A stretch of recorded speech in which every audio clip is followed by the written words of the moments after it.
Have you ever felt like you're running a race you just can't win? You chase after success, but it always seems one step ahead. You chase after love, but you end up feeling more alone than when you started. You chase validation, hoping someone, anyone, will see your worth. But the finish line keeps moving.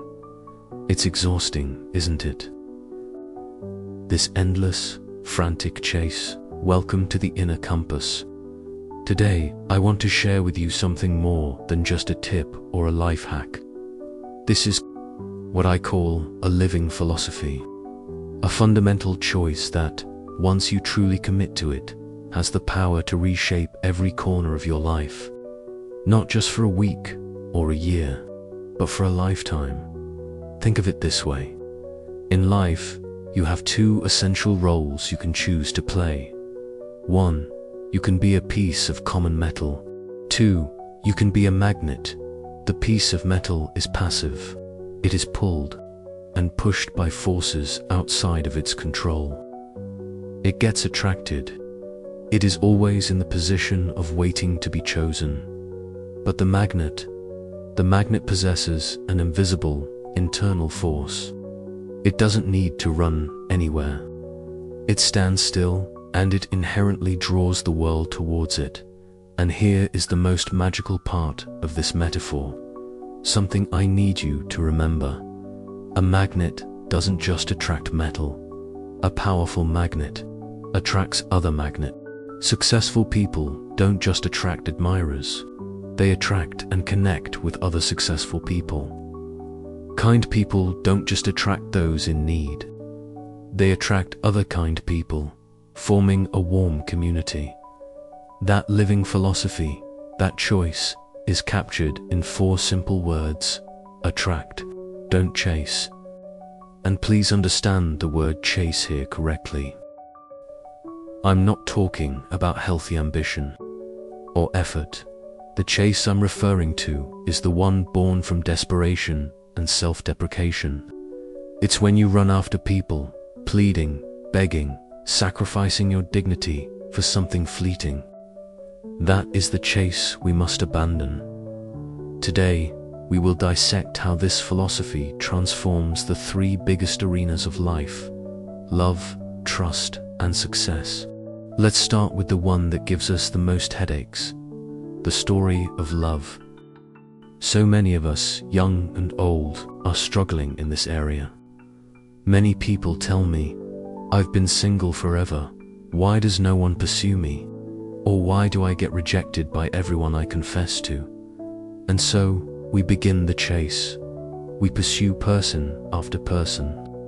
Each rejection feels like a new knife cut right on top of an old scar that hasn't healed. The first time, it hurts. The second time, you start to doubt yourself. By the 5th, the 10th time, you've built a fortress of fear around your heart. You become terrified of opening up again. That fear doesn't just stay in your love life. It leaks, seeping into every other aspect. You become more timid at work. You hesitate to make new friends. You see the risk of failure everywhere. That is, the heavy price of choosing to be the metal, chasing after magnet, feeling worthless each time they coldly push you away. But what if we just stopped? What if we flipped the entire game board over?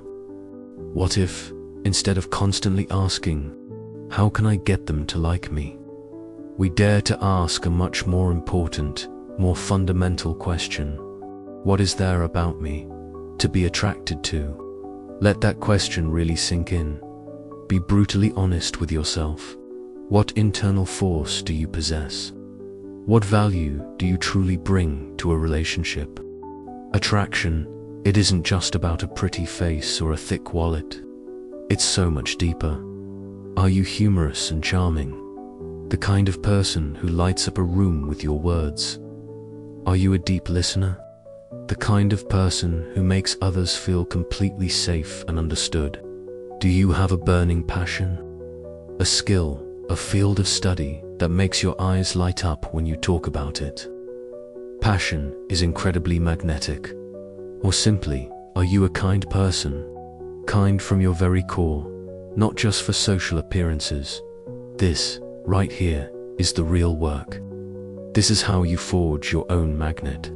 And now we get to the reason why most people choose to be the metal. Why they choose to chase instead of attract. Because forging yourself into a magnet is hard. It requires hard work. It is forged in the lonely hours you spend studying, training, reading, and reflecting on yourself. You can't just wake up one morning and suddenly become attractive. Attraction is the culmination of 1,000 small, unseen efforts. Before the word attract comes the word effort. Before attract comes time. Before attract comes discipline. I remember the story of a university student. He was utterly infatuated with a girl known as the campus beauty. Of course, he was just one of a dozen other satellites pursuing her. After many failed attempts, he came to me. I told him, first, you need to stop. Stop chasing her. Second, look in the mirror and ask that question. What potential do I have to become attractive? Maybe it's studying to be the top student, being great at a sport, or your leadership ability. Find it and pour all the time and energy you're wasting on pursuing others into sharpening that potential. I continued. By the day you become truly brilliant, truly radiant, maybe she still won't choose you. And that's okay. Because by then, you will have become a magnet. You will have many other, more suitable options. Your self-worth will no longer be tied to the yes or no of a single person. That is your real victory, and that is the ultimate outcome I want you to see. When you choose to attract, you aren't just increasing your odds in love. You are building something infinitely more important: sustainable self-respect and inner strength. You become a version of yourself that you are genuinely proud of. And in this world, there is nothing more magnetic than a person who is truly proud of who they are. But the power of attraction doesn't stop with romance. It's a fundamental law that governs nearly every interaction we have in life. And there is an arena even more brutal than love, a place where being a magnet or a piece of metal determines whether you receive helping hands or turned backs. That is the arena of trust and credibility. Have you ever been in a difficult situation, desperate for help, and had to go from person to person, chasing their belief in you? Please, just trust me this one time. I promise I'll pay you back. Just help me out, boss. Just give me one more chance to prove myself. You scream until your voice is hoarse. Just believe in me. But all you get back is silence, polite excuses, and a crushing sense of shame. And then, in that moment of bitterness, it's so easy to start blaming the world. This world is so cruel. Why does no one believe in me when I'm down? It's easy to sympathize with that feeling. But have you ever dared to ask the reverse question? Why should they trust you? Here is a hard truth, one we must face with courage. Society does not owe you its trust. Other people have no obligation to place their faith, their money, or their resources in you. That duty belongs to you. You have the duty to prove that you are worthy of that trust. Those who run around begging for trust are the quintessential pieces of metal. They have no trust capital built up, so when they need it, all they can do is chase after pity. But trust can never be built on pity. It must be built on something else entirely. So how do you become a magnet of trust? How do you reach a point where, when you are in need, hands are extended to you without a moment's hesitation? The answer doesn't lie in grand promises.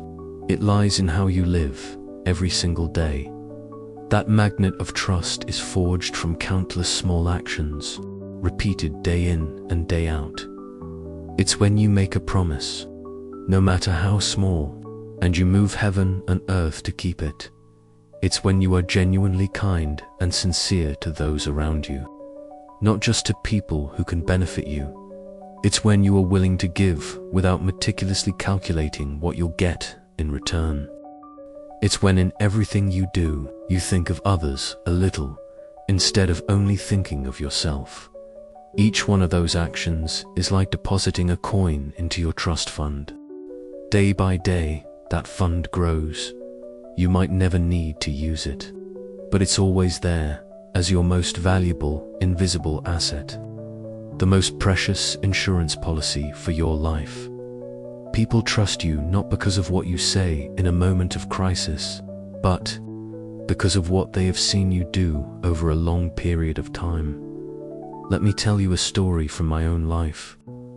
Years ago, when I was truly poor, with almost nothing to my name, one month, in a stroke of bad luck, I received several wedding invitations from close friends. I had barely any money in my pocket, and I was panicking. I couldn't possibly miss their big day, but I couldn't afford it. It was a bitter feeling. In that moment, I scrolled through my contacts and took a risk, calling a friend who wasn't even my absolute closest. I asked, "Hey, can I borrow some money?" Without asking a single question, he just said, "Okay, send me your account number," and transferred it immediately. To this day, I am grateful to him. Years later, when my life was much more stable, that same friend ran into difficulties and needed a much, much larger sum of money. He called me, and just like him, all those years ago, it only took me a few seconds to say, "Okay, read me your account number." I didn't ask when he'd pay it back. I didn't ask what he needed it for. Why? Why could I make that decision so quickly? Because my trust audit of him didn't happen in that moment. It had been happening quietly, every day, for the 10+ years we had been friends. I knew he was a person of integrity. I knew he was a person of character. I knew he was a magnet. His very being had already attracted my trust long ago. The risk of losing the money was minuscule compared to the trust capital he had built with me. There's a common, cynical saying, when you're successful, you have many friends. When you fail, you only find fair with her friends. Is there truth to this? Yes. I admit it happens, but that's not the whole story. The truth is, people will always leave you when you have nothing left to offer materially. But look closer. Those people were never attracted to the magnet of your character in the first place. They were only attached to the metal of your success, your money, your fame. When that metal disappears, it's only natural that they leave. But if you are a true magnet, if your character, your way of life, your kindness has a real attractive force, then, I can assure you, even when you hit rock bottom, there will still be hands that remain. There will still be people willing to stand by your side because they love and trust the real you, regardless of how much money is in your pocket. They are attracted to you, not to what you possess. So, when someone falls from grace and still has people by their side, that is the most powerful evidence of how well and how kindly they lived their daily lives. We've talked about love, and we've talked about trust. Now, it's time to enter the final arena, where the law of attract versus chase is at its most visible and most ruthless. This is the arena of success and career. Every single day, my phone, and probably yours too, is assaulted by the chase.